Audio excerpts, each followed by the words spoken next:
Hey, class of 2020, it's Senator Martha McSally here. I know this isn't the senior year that you had planned, and so many of you have already been through tough times, and for everyone, you're missing out on your friends and sports and proms and graduations and celebrating the milestone of everything that you've achieved. I know some of you probably have tough circumstances at home, and some of them maybe have gotten worse, and it doesn't seem fair. And I know this can be a really challenging time for you, so I just wanted to give you a little encouragement as you graduate and you continue on the journeys and the bright futures that you will have. As I think back to where I was at your time and the journey I took, I never would have imagined I would end up being a fighter pilot. In fact, I was motion sick when I was a kid, and when I went off to the Air Force Academy, I thought I was going to be a doctor. But my plans got derailed. First, when I had that dream that I decided I wanted to be a pilot, I was denied because I was a little bit too short, so I had a big fight in front of me. And then when I finally got through that battle, I had another setback where my hand was broken and I didn't get my clearance.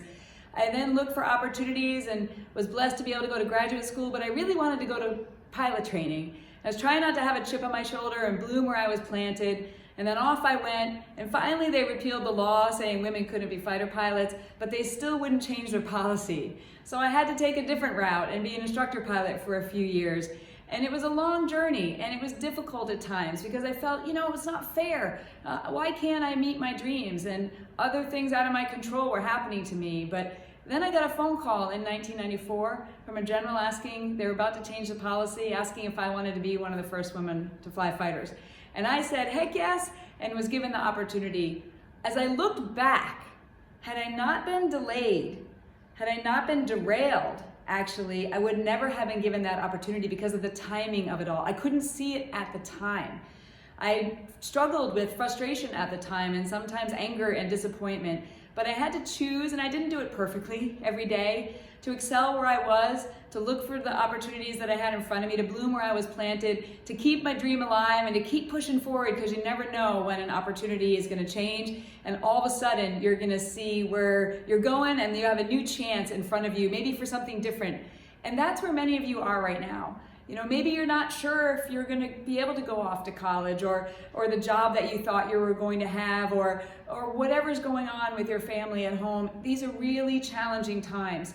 But I just want to encourage you with those lessons that I learned in that journey where I got derailed for things that were not in my control. Try to bloom where you're planted. Surround yourself with people who are going to bring out the best in you and be positive for you. See how you can help others. Be a lifelong learner. Be open to new paths and new journeys and new opportunities that might be coming your way. Maybe the plans you had are not the best plans that you'll see in your future as you look back, that there are other opportunities that came your way as you worked through the challenges and the disappointments.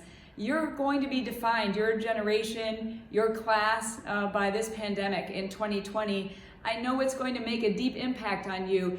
Make it a positive impact because of what you've experienced. Look for the positive in how you've been able to bring your friends together in a more close way. Look for positive opportunities moving forward. You will thrive and you will meet your full potential.